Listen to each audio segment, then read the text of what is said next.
Welcome to Decision Day 2024 Extended. I am your host, Nika Lewis. Thank you for joining us this evening for a review at the outcomes, news, trends and intrigue emerging from the local government elections, which were conducted only 10 days ago on February 26, 2024. However, despite that passage of time, many are still uncertain about who won, what it means for the democracy, and if those are even appropriate questions to ask. This evening, we intend to provide additional clarity with the help of our three dynamic guest analysts. Joining us in studio are Professor Rosalie Hamilton, co-chair of the Advocates Network, leadership consultant Dr. Canute Thompson, and Titania Clark, vice president of G2K. Thank you all for joining us. Now, before we engage in our discussion, a report I constructed to help define exactly what local government is and what it's for. Let's have a look. Let's start with the Kingston and St. Andrew Municipal Corporation. There is currently a tie. The PNP and the GLP both... We'll go right to it right now. Elections in Jamaica have a rich history that dates back several decades. Despite the modern belief held by many that the church and politics cannot coexist, the history of local governance in Jamaica proves otherwise. Local elections in Jamaica trace their roots to the mid-17th century, when the British colonial authorities established parishes and appointed select vestries to handle local governance matters. However, these early administrations were controlled by the colonial government and lacked significant citizen participation. Over the years, this process morphed, resulting in a major milestone in the history of local government elections in Jamaica with the passage of the Parish Councils Act in 1898. The Act established a framework for elected parish councils, which were given more decision-making powers and financial autonomy. The councils were comprised of elected members and appointed justices of the peace. Now there are 228 local divisions spread across the country's 63 constituencies and 13 municipal corporations, formerly called parish councils. Local polls in Jamaica have been instrumental in promoting citizen participation and grassroots democracy, allowing citizens to elect their representatives at the local level while ensuring their concerns and needs are effectively addressed. These range from minor water supplies and social water, municipal parks and beautification, cemeteries, markets, pounds,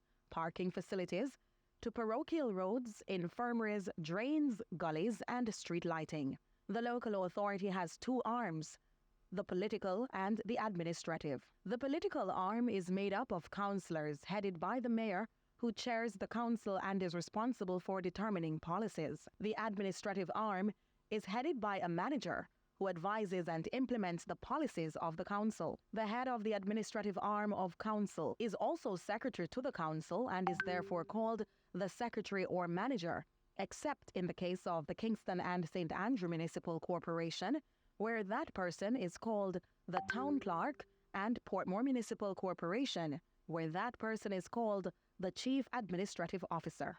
There are 14 mayors, including the mayor of Portmore. However, with the exception of Portmore, mayors are usually selected from among the winning caucus of councillors elected by the people in each municipality, as well as a deputy mayor. The minority caucus selects among itself a minority leader in each corporation. In the case of Portmore, the mayor is elected directly by the voters, and the candidates do not need to be councillors in that municipality. Meantime, local government elections in Jamaica are held every 3 years, with eligible Jamaican citizens 18 and older being able to vote. The elected representatives serve on various local government bodies, such as municipal corporations, parish councils, and town boards, contributing to the overall governance and development of their respective areas. Local government...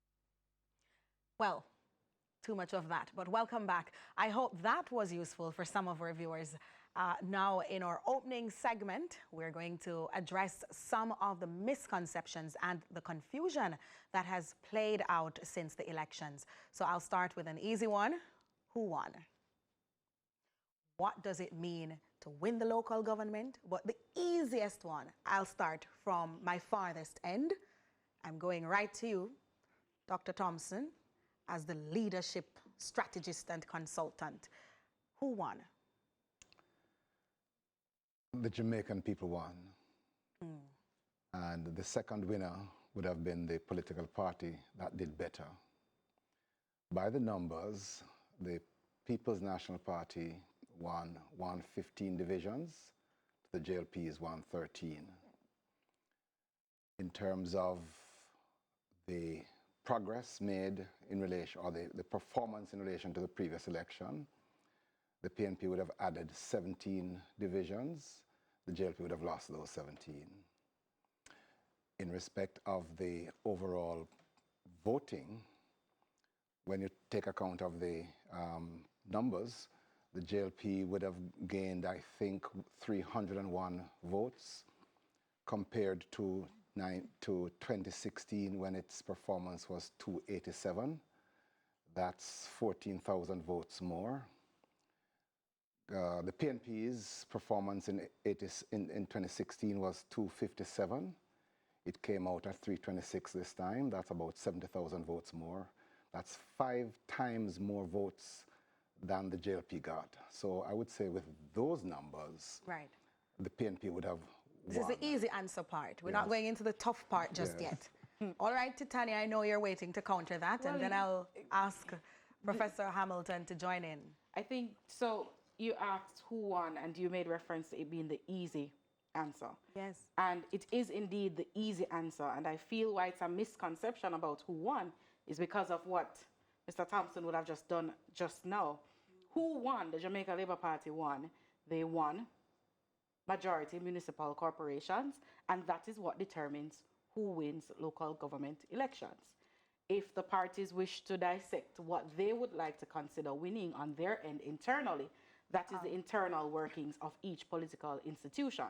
However, by law, the municipal corporations, the number of municipal corporations, is what determines who wins the local government elections.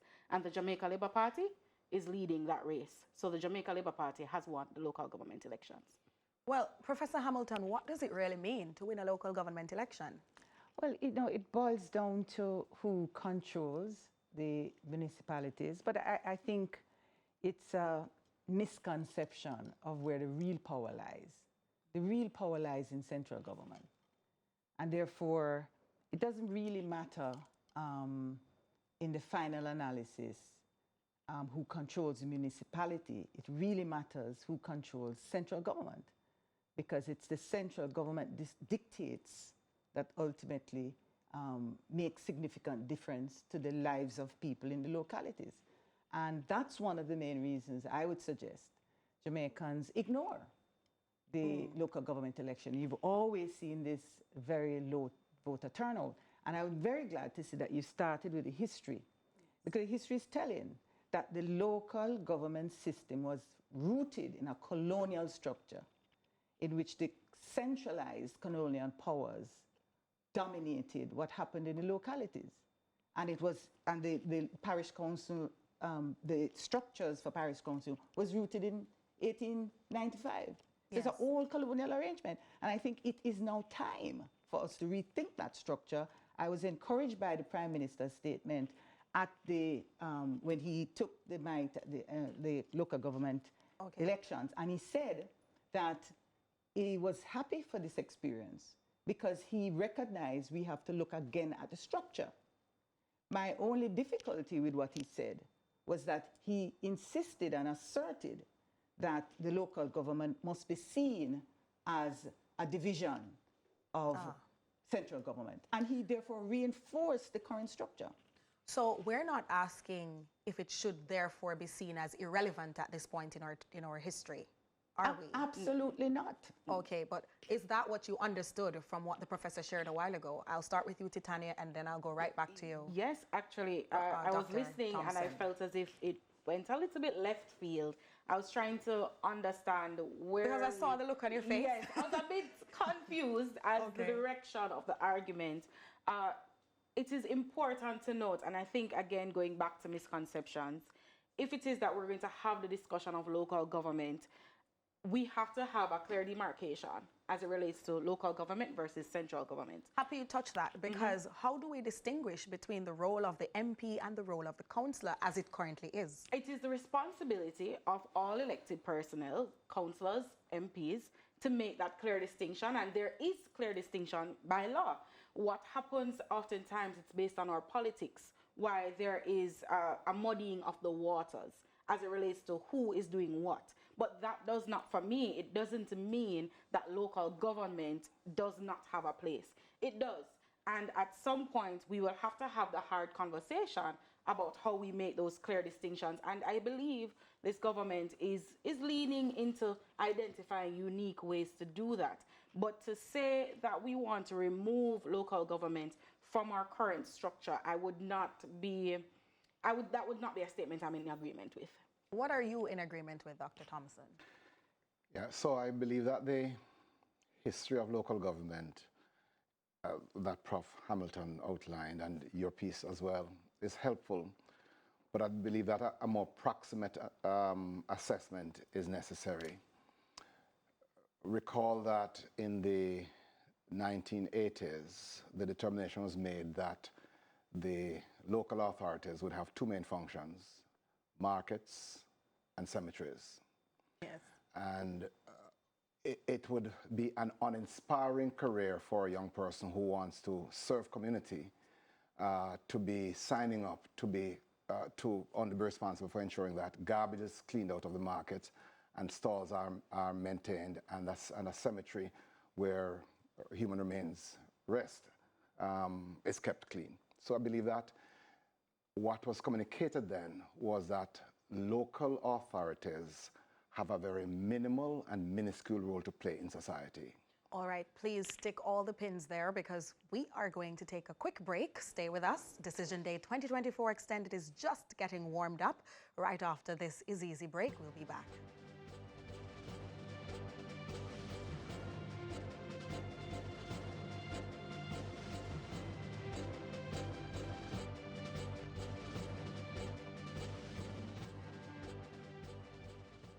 Welcome back. I'm glad that you could stay with us. Now, in this segment, we ponder the question of whether the Jamaican electorate is experiencing system fatigue. And is Jamaica, as the advocates network of which Professor Hamilton is the co-chair, is suggesting, quote unquote, at a turning point. Professor Hamilton, this is where we start with you now, because I wanted to share with our viewers why the advocates network believes that this is the case, and talk about some of the fallouts. Right. I think to clarify the point about the historical context, that the local government was originally conceived as an arrangement to deal with problems in the communities. Yes. Under the control of central government. That has not fundamentally changed. I see. To today. And I think if we're going to think about a more meaningful local government arrangement in which decisions are closer to the people and represent the interests of the people and express their own conceptions of what a local government is. In fact, the Prime Minister made a point that there are assets in the community that ought to be under the control of the community. So it does beg the question, what is that appropriate structure? Okay. And I think for me, the turning point is this. Do the Jamaican people accept the status quo in which the decisions are dominantly made by central government? Or do we recognize that this top-down approach to governance is not working? It has not worked for 61 years. And so we, the people, must now become more active in shaping the governance arrangement that we want. And we have this absolutely fabulous opportunity now that we're talking about comprehensive constitutional reform. Yes. Now is that chance for us to embed in our constitution the local government arrangements that can deliver the benefits that the Jamaican people want. Is that the turning point you were referring to in your article? Well, because it felt like it hinted at aspects of it, but it was more than that. So take us back to your article. Very interesting read I made of it. And I noticed that you spoke about advocacy, the outcry of the Jamaican electorate, and the fact that perhaps the Jamaican voters are not going to the polls so much anymore, even though we've seen a history of that pattern over time. because they feel neither the PNP nor the JLP has sufficiently come to the table with the issues that they are really hoping to hear about. Right, and I think the expectation from inception, from 62, that these arrangements that were put in place would accrue benefits to the masses of the people. We've been historically been disappointed, and I think that disappointment has grown over time, because what people are now accept as the governance arrangement for the country, most people are thinking is not working. It's been dominated by the two political parties that has not delivered on their promises and has not transformed the system to its intended purpose. Ultimately, the whole point of independence is self-governance and self-determination. We need arrangements in place for that. So that's one thing. What the press release and the article, the letter of the day to the editor said, essentially is that we have to look at where we are now. We're seeing, for example, unprecedented low voter turnout, 29.6%, lowest ever in our history in terms of local government elections. We've also seen this interesting development that comes out of the polls that were done in September by Don Anderson, that 51% of Jamaicans said that they are going to vote for when issues. voting. So if I might just share this for our viewers and our audience. Now, the important factors when voting were done in a table, a tabular form, a tabulated. And so the party, only 18% of people were willing to go to vote for the party. Yeah. The party leader, even lower, 9%. And when it came to the candidate or the MP, some of whom the Jamaican people said we didn't even know them. Absolutely. So that was an 11%. We have the issues at 51%. I want to bring in Titania really quickly, and then Dr. Thompson. When you look at turning point and what you just made mention of, it's easy for us to think of it as negative, but I actually think the responses are positive. If it is that our country is saying that they're not voting for leader-centric parties anymore, or along government lines, then that is positive, and that's positive for our democracy. The democracy is winning. Yes, democracy is winning, and it is important for our government structures, our parties, to look into that. But it also goes to our responsibility as citizens. 60% of our workforce are public sector workers. When we go to our various entities, are we seeing positive work engagement? We have 28 councils, 63 members of parliament. Who else makes up these ministries and all these structures that need to foster positive change? It's the people of Jamaica who also need to feed into their members of parliament and the various ministries that govern us. What say you, Dr. Thompson? First of all, I want to disagree with my good friend, Prof. Hamilton, about a turning point. I don't think we're at a turning point. I think we are on a trajectory that started several years ago. What we're seeing is a gradual reduction in the level of participation in civic matters, both general and, in voting specifically, both general and parish council. The last election, general election, we had a 37% turnout. The previous election in 2016 was 48%. The previous election in 2011 was 50-something%. So what we're now seeing is a gradual reduction. The 51% of persons who say that the driving likely force to vote because is of issues. Yes. They're communicating that. But I would argue that the steady decline we have seen in participation is a reflection of the fact that people don't feel that the issues about which they're concerned are being debated. Absolutely. So we're now confirming what has been emerging in the behavior of the data. To go back to the earlier point about what you asked, though, the question of the role of the local representative, I believe that the structure that was intended between central and local was for the representative in those small spaces, that subset of the constituency, to be the face of the government in listening to the people and responding to their needs, and to be working closely with the Member of Parliament, whichever side that Member of Parliament represents, and regardless who is in power, to work with the Member of Parliament to provide information on the needs and concerns of people, and then for there to be collaboration in responding to those needs. It is just like you have an organization. You have a CEO, you have VPs, you have heads of departments, you have middle managers and supervisors, so each having a role to play in a coordinated chain of command. I understand that. Professor Thompson, you misled me. You allowed me to call you Dr. Thompson for the whole time. So I'm standing corrected. Professor Thompson. Thank you. So I have two professors and Titania, professor to be. I'm professing it. So I want to know, we have discussed whether we are at the turning point, but what about potential fallouts? We have seen recently where moral suasion is not necessarily all that is required to keep people in line, and we have seen some recent incidents coming out of the local government elections between campaigning and after announcements. We've heard of conundrums to include what appeared to be support for lottery scamming. That was a PNP candidate or potential candidate in Trelawney North, Mr. Dennis Meadows. We also heard from now resigned Works Minister. I'm not even sure, but Titania, I'm not going to put you on the spot just yet. Is he resigned or is he fired? He has resigned.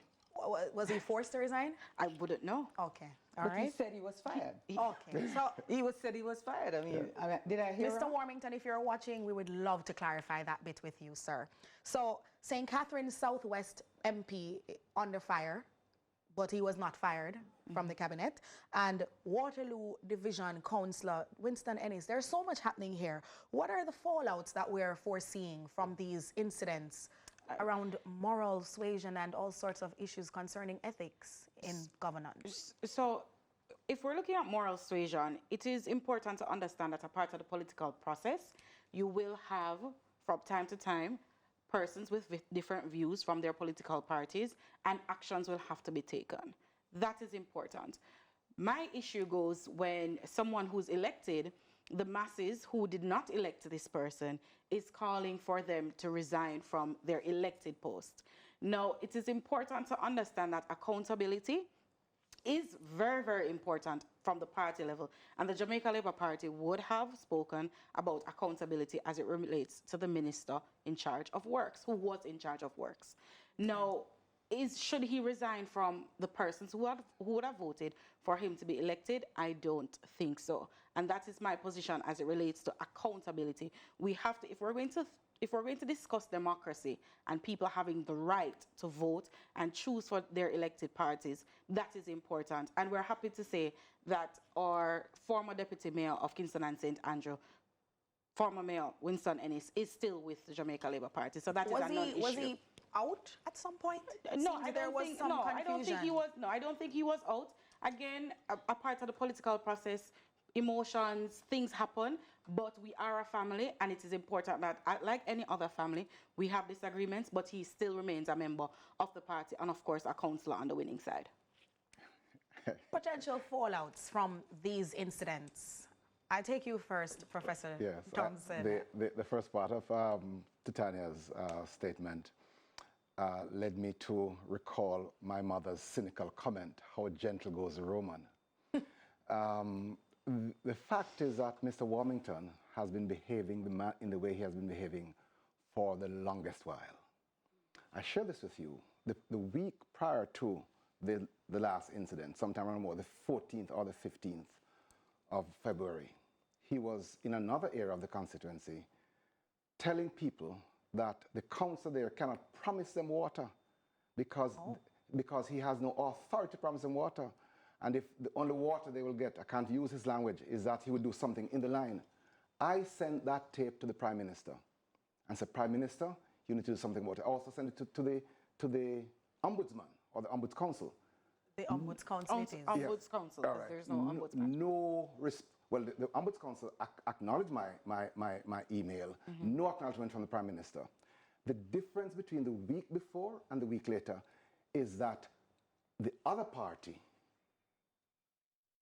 was forced or took the decision to respond to the behavior of another person. But Dennis Meadows came out and says that Dennis Meadows did a video and said that he is still chairman of that constituency. We need to speak to that, yes, indeed. Yes, exactly. Yes, so let us not muddy that water. But I think that what you're saying is muddying the water. But the point I'm saying is, let's talk about the resignation. Yes, because it's leading us ultimately to find out Mr. Warmington's if social media has become the political ombudsman. Mr. Warmington's behavior is not new. He told your colleague to go to hell on public TV. He flipped the bird to other media persons. Nothing happened. And what we're now seeing, talking about the fallout, I was going to ask my good friend Titania about the meeting at Belmont Road last night. Or scheduled meeting. All right. Also, it never happened. Or scheduled meeting. The reason I was going to ask is that it is suggested that one of the reasons for the meeting was the kerfuffle between Mr. Vaz and Mr. Warmington early in the day. So, whatever it is, here's my fundamental point. So, did the meeting happen? The meeting did happen. It is a scheduled meeting that is supposed to be held, and it was. This is not nothing new. We have different committees in the party, and that committee was scheduled to meet yesterday at that. It was not spurred by that spot in the standing finance. But here's the important question, I think, though, which you raised. There are two narratives as to what explains Mr. Warmington's position: resigned or fired. Some people say that they're one and the same. But I would be of the view that given the behavior of Mr. Warmington, the Prime Minister would have taken to his mega pulpit and said, this behavior is completely unacceptable, sir. You're out of the cabinet. There's so much more to discuss, but stay with us. Decision Day 2024 Extended continues with segment 3 after this break.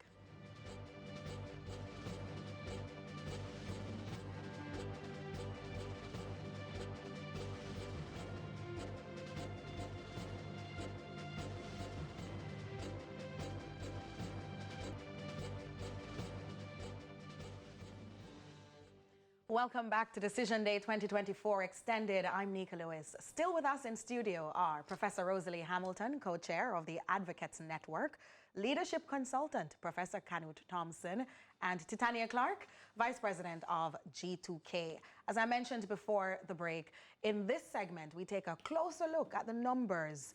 Andre Jebinson gets everyone up to speed on the official numbers supplied by the Electoral Office of Jamaica. Let's start with the Kingston and St. Andrew Municipal Corporation. There is currently a tie. The PNP and the GLP both have 20 seats. This is a slight but significant improvement for the PNP because in 2016 the GLP won 21 divisions and the mayorship. But the PNP won the popular vote this time around and will elect a mayor. The GLP will choose a deputy mayor. In St. Catherine, the PNP gained a division to retain that cooperation. It is now a 22-19 split. The GLP lost some ground in Clarendon but maintained that cooperation.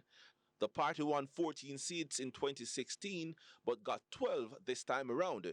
In Manchester, where the GLP holds all but one of the 4 parliamentary seats won in 2020, the party won 3 fewer divisions in 2024, which means the PNP has a 12-3 majority. Things remain the same in St. Elizabeth, 9-6 to the GLP. The PNP improved by 2 divisions in Westmoreland, where it is now 11-3 compared to 9-5 in the previous local government election. The PNP swept all 7 Hanover divisions this time. Previously, it was 4-3 in the PNP's favor. The JLP is maintaining its hold in St. James, 11-6, but still down from the 13 divisions it won in 2016. The JLP won Trelawney and St. Anne with the same margins, 6-3 and 11-6 respectively. St. Mary changed hands. The JLP won the parish 10-3 in 2016, but lost 6-7 in 2024. Portland remains 7-2 for the JLP. St. Thomas was previously a tie, but this time the JLP won 6 divisions to the PNP's 4. Thank you, Andre. Now, there were a few contests that caught the eye of our panelists, Dr. Thompson and Ms. Clark in particular. So I'll start with you, Dr. Thompson, because the upsets were seen in that bit with the divisions that were won by the PNP. Mavis Bank, for example. Just talk to us about the things that caught your eye? Seemed quite a bit. Me? Yes. Sorry. Professor Thompson, it's Actually- you. If I said doctor, you know it's me professing things. Actually, I must confess that I took a bigger look at the numbers. I was not, I wanted to interpret what these results could mean if this were the general election. So let's stay in East Rural, Yes. where we have Mavis Bank. If this were a general election, the powerful and rising Speaker of the House would be out. Should have lost that seat. Yes, we have All right. those numbers Thank you. Indeed. up for That's the aid East of Rural. everyone. All Yes. right. And that is major. That is major because both her stature as the MP for the last 2 terms, her recent promotion to the level of Speaker. I'm not sure if I'm to call it promotion. It is a promotion. Ascension. Ascension to the level of Speaker. Okay. A matter about which I have substantial problems, but that's for another discussion. I'm sure Of you course. Makes that seat seriously a big loss. That was the biggest lose of the night, East Rural. Titania doesn't seem to agree. No, I actually live in East Rurals, actually, and so I am very, very familiar with the space, and I can unequivocally state if this was a general election, the current member of parliament would not lose that seat. Okay. Again, going back to democracy, things at the local level we will always look at what needs to be improved. However, when you look at the numbers across East Rural, even in 2020, she would have had the highest voter turnout in Harborview Division, which is not likely. She had 999 in comparison to 2016, which was way lower. And so even though we're looking at a local government election and seeing the numbers, she has consistently been winning that seat over the 2 terms, and I don't believe this local government is an indication of her being weakened. What it is an indication that a member of parliament, along with her councillors, will go to the table, sit down, and identify ways in which they can enhance the seat. And that is something that I don't want us to muddy the waters to look at local government and don't understand that at the end of the day, it's about the people. And how will we be going back to the Jamaican people and serve them and serve them well? All right, Professor Thompson is at it. The Prime Minister was across the country up until 3 a.m. in some mornings. This wasn't a mere local government election. Part of the reason, if I might put on my psychologist hat, the defensiveness with which the Prime Minister responded to the notion that this was a referendum suggests that it was in his mind and thought that this is. And so he wanted to deflect from that. If it were not a referendum, he would not be in St. Mary, Gale St. Mary, a JLP stronghold, up until 2 a.m. and other places. So I'm saying if the powerful MP, Madam Prime Minister's wife, Mrs. Honus, was unable to bring out her numbers, it says something about the effectiveness or ineffectiveness of the campaign. But then it goes back to local government. It should not be where we are saying the member of parliament is bringing out, bringing out her numbers. The expression of central the dominance. local government elections is about our councillors and their ability to do what they need to do for the Jamaican people. East Rural is fine. We must, and we cannot speak. It goes back to whether or not social media is playing the role of the ombudsman. We cannot speak for the mindset of the Prime Minister, and it is remiss of us to believe that he should not be visiting die-hearted labourers, if that's what you want to call them. Gale St. Mary is a space in which the Jamaica Labour Party appreciates. We lost by 50 votes, and it's somewhere that we'll definitely continue to maintain. It's your final few seconds. We're going to the break. Just to say, this is a debate about 30% of the Jamaican people. There is no discussion in all of this about the 70% of Jamaicans who were not motivated to vote. Which is why I said to you, we go back to the table and identify ways in which we can enhance the process. Thank you, because we are going to stick a pin right there and come right back to you after this break.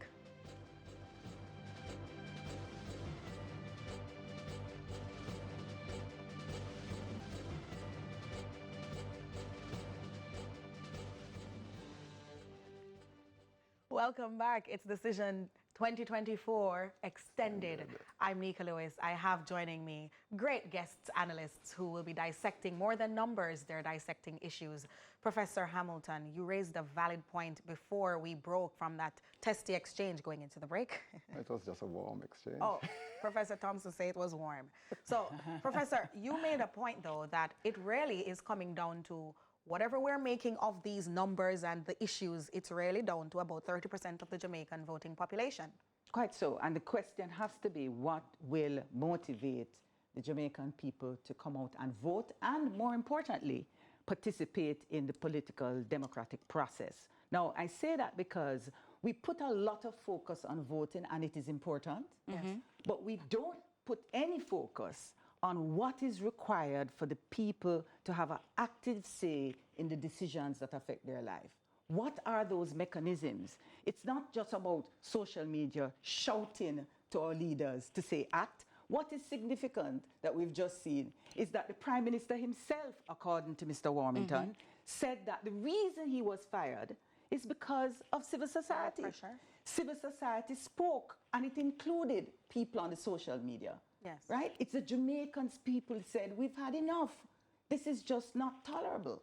And so the question for the two political parties is, what will it take for them to provide to the Jamaican people enough substance and issues that are relevant to how they live so that they can come out and vote? 51% have said they will. Remember that? Well, yes. Well, that's a very... Sorry. So is it that electronic voting is necessary? Why are we not able to bring more people out?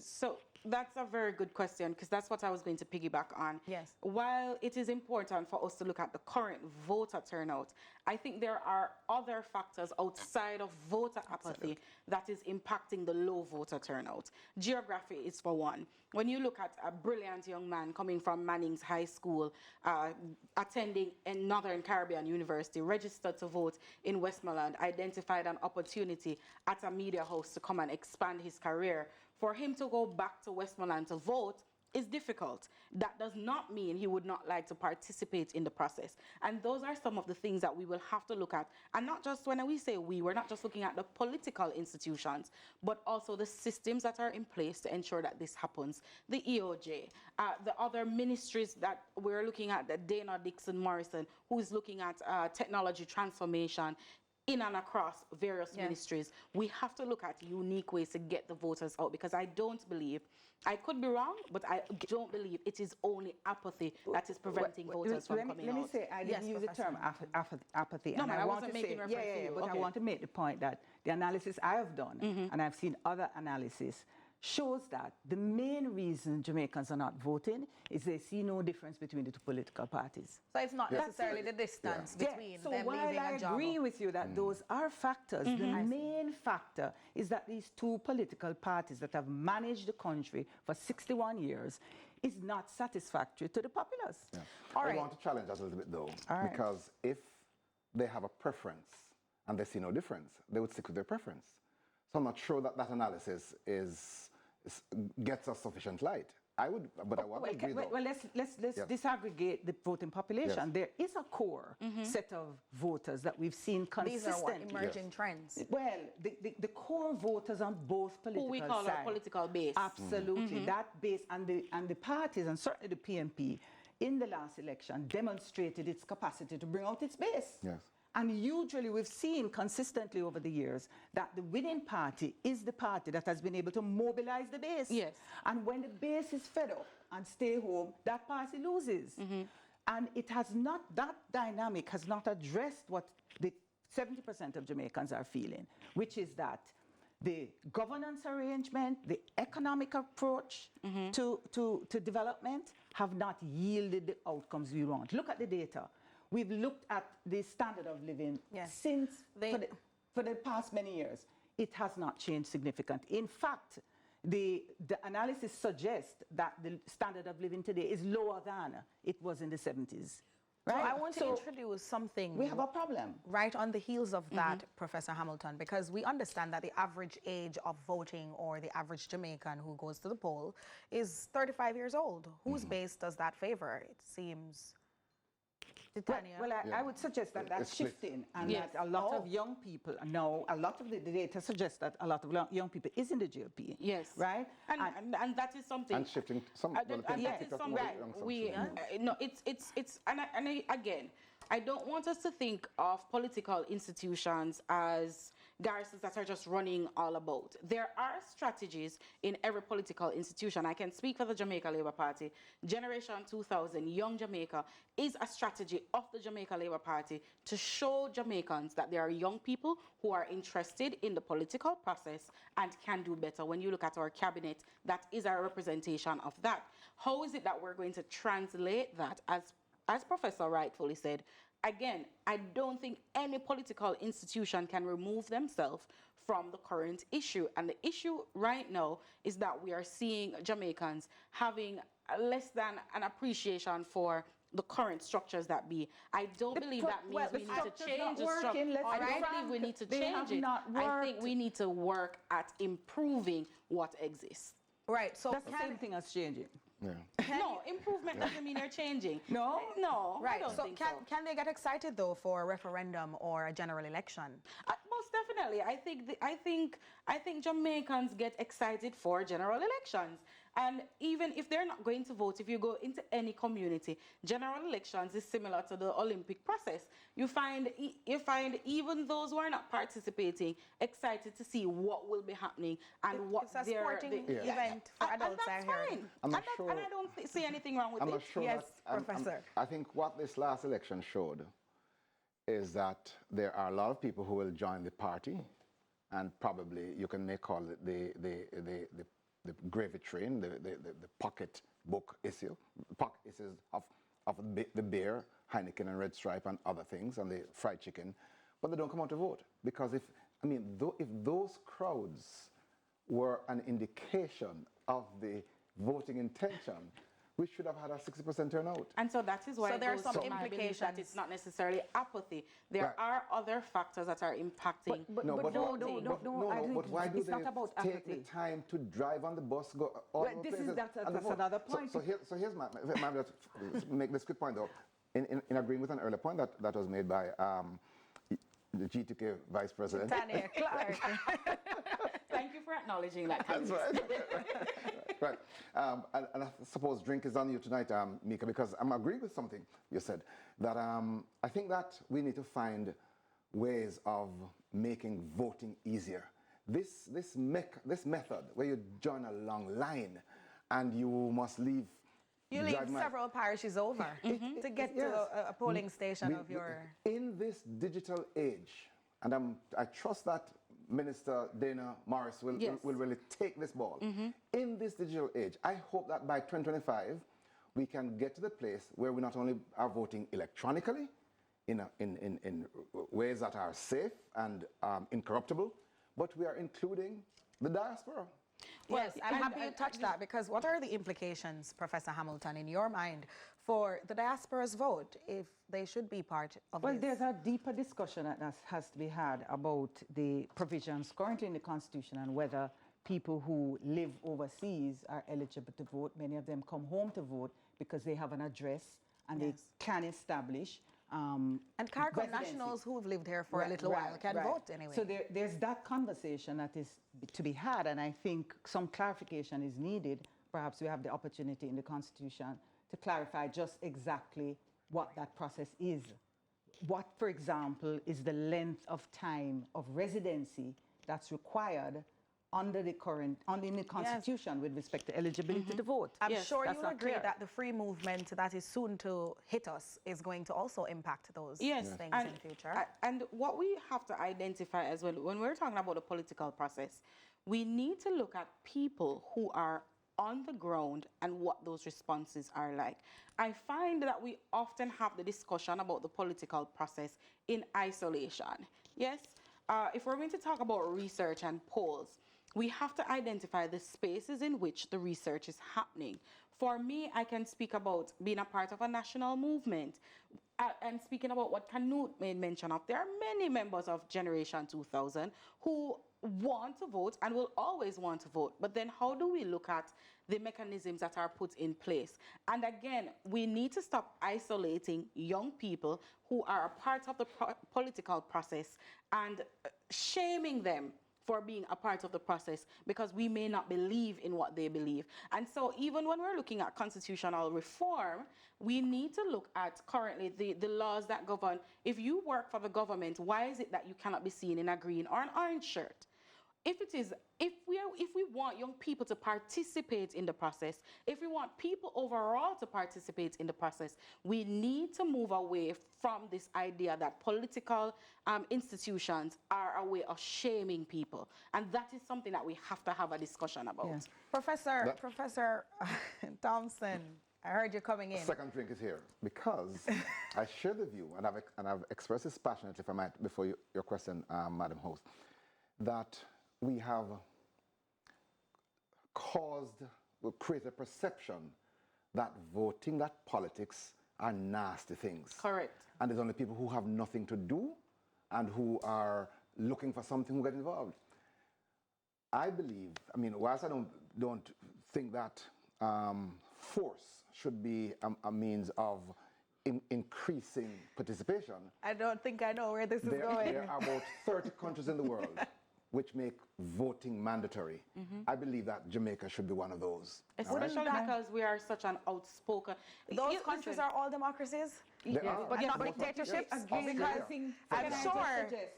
Can I just suggest that there's a misfocus. Mandatory voting in Jamaica, Professor Hamilton. Again, we're going to the voting, but the question is, why are people not voting? And I hear all the... Because we haven't mandated it based on the doctor. But Professor, the elephant in the room from the populace of Jamaica is that the two political parties have not served the country well, and they've not put to the Jamaican people an adequate mandate that they can support. I want you to tell the issues, but we have to talk about the EOJs and their handling of what just happened on the 26th of February. Well, we are asking about electronic voting.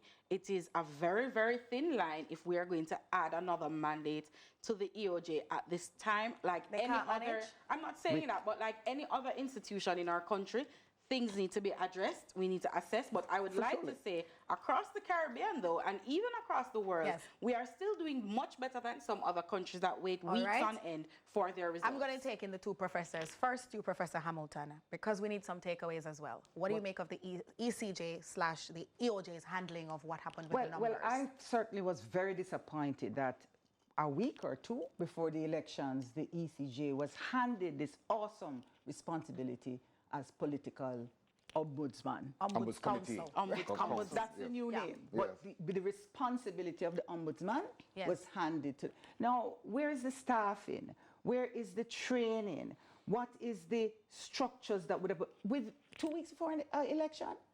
To me, that was a big, big problem, big red flag for me. And I suspected, a lot of people suspected there would be problems. There clearly are. Well, the staffing of the This political... must be a final 2 seconds, Titania. Can you want it to Yes, So I'm saying, I think that Less than 5 seconds. there was evidence of technical and managerial shortcomings on that night.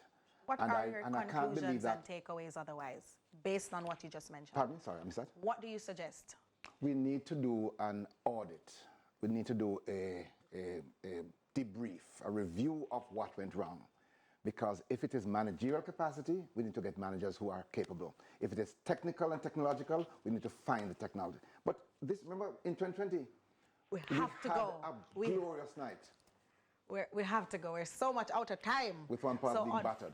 Yes, unfortunately, that's where we have to conclude our Decision Day 2024 extended coverage. But thank you so much for joining us this evening for what we hope was an informative, engaging, and thought-provoking discussion, which would have not been possible without the nuanced analysis of our 3 wonderful guests. Again, we have Professor Rosalie Hamilton, co-chair of the Advocates Network, Titania Clark, Vice President of G2K, and Professor Canute Thompson, Leadership Consultant. Thank you all for joining us in our studio this past hour. And thank you at home and online for joining us as well. I'm Nika Lewis on behalf of the entire CVM News production team. Have a great evening and stand by. Well, it's night now. And stand by for back-to-back episodes of The Best Man Final Chapter. Enjoy. Okay.